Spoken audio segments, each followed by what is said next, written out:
outwards so that everybody could leave in a different direction. That's when I should have realized that the bluffing was over.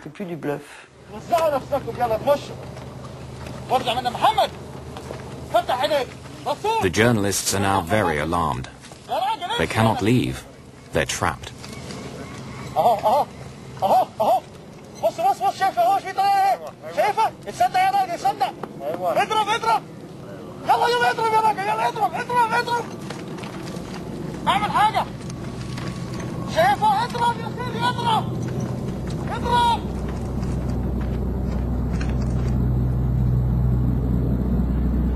This is video shot by the terrorists themselves.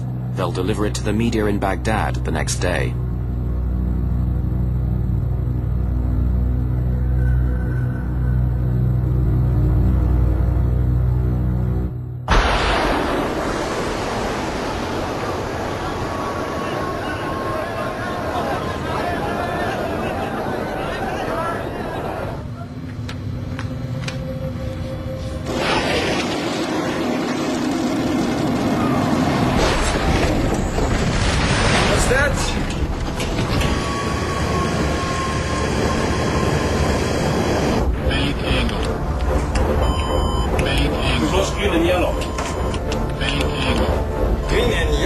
We had 3 hydraulic systems. They are identified by color, which one is the green and yellow and blue. Big jets depend on hydraulic power. Hydraulic fluid runs inside pipes throughout the aircraft. When the pilots move the control column, pistons push the fluid in the pipes to climb, descend, or turn the plane. With no hydraulics, pilots have no way to control their flight. The missile has exploded in the wing, where the pipes filled with hydraulic fluid are now draining. It's like driving a car at speed and suddenly losing the steering wheel. What do we do? What do we do? What do we do? What could I answer? What could I answer to him? It was a very, very difficult question he asked me. My initial reaction was, ooh, we have to do something, and I asked to the captain, like, what shall we do, or any ideas or something, and he said, his initial reaction was, we have to go back. A big jet can survive with one of the 3 hydraulic systems knocked out, maybe even 2, but all 3? None of the controls will work, period.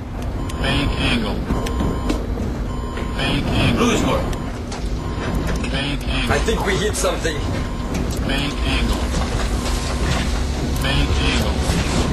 Blue is gone.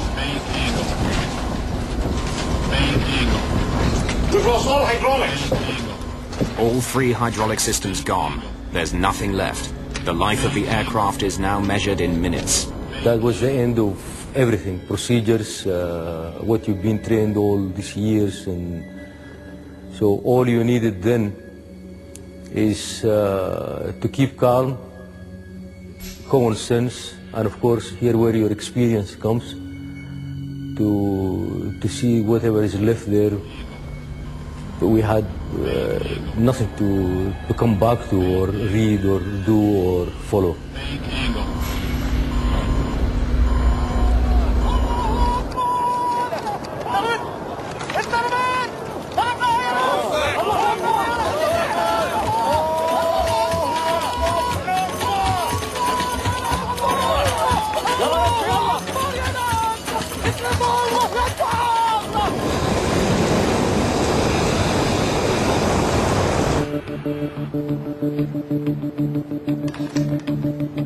That DHL is in trouble.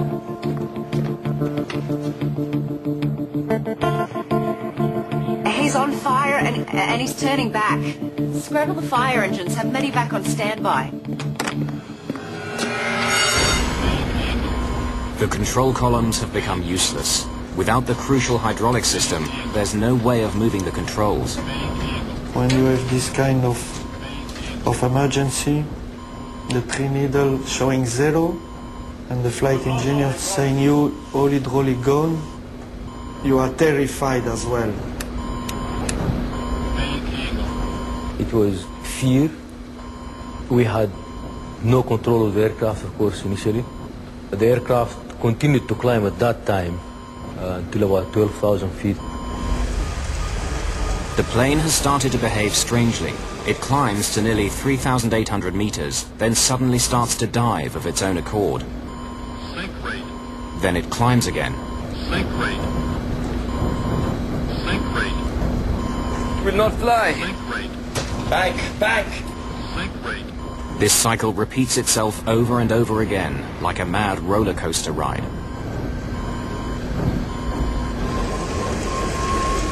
The crew can't stop the plane's wild gyrations.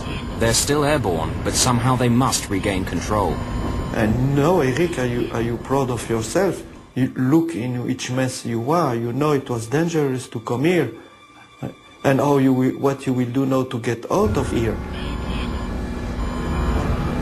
I play with controls. Reduce thrust.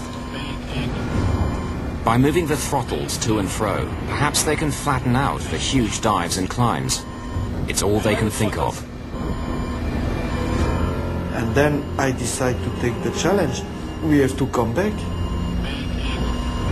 There is no training to fly a plane in this condition.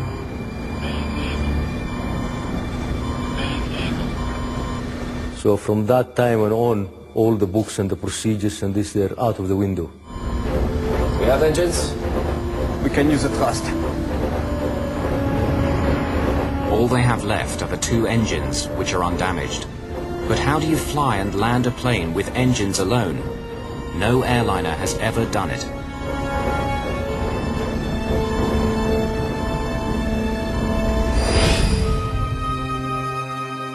Certainly not this one.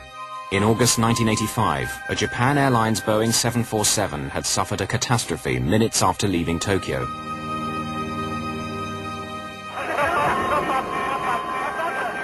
The bulkhead at the back of the cabin burst open.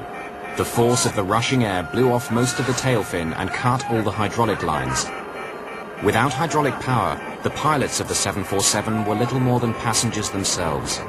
A jet with 524 people on board, flying over the mountains of central Japan, was virtually helpless, swaying in the sky like a drunken bird. It really could be considered a miracle that the pilots were able to keep the airplane flying for 30 minutes or more after having lost hydraulics in their flight controls. But it kept circling and eventually worked its way into the mountains, and it became impossible for them to land. There was no real alternative for them at all, except to fly as long as they could and hope for some miracle, which never occurred.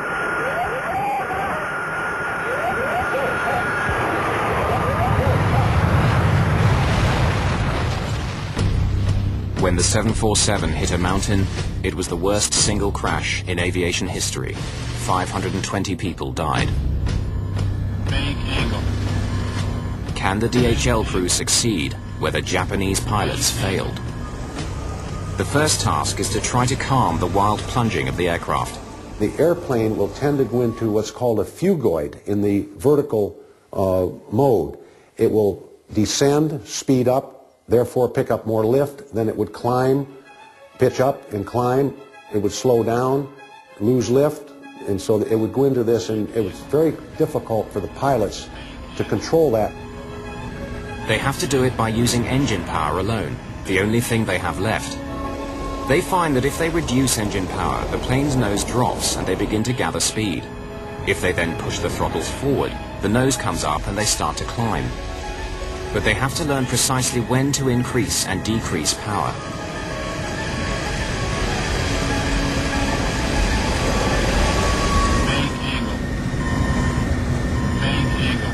And there's another complication. The damage to the left wing is creating drag on that side and pulling them round the left in a wide circle. One of the most difficult things to master, to keep the pitch attitude in a normal way, was already difficult enough. And now on top of this, we had to use asymmetrical thrust because the airplane was banking to the left all the time. There was a part of the left wing which was gone. Back. So they not only have to move the throttles back and forth to flatten out the plane's roller coaster motion, but also try to apply more power to the left engine to compensate for the damaged wing, which is causing it to lose lift. After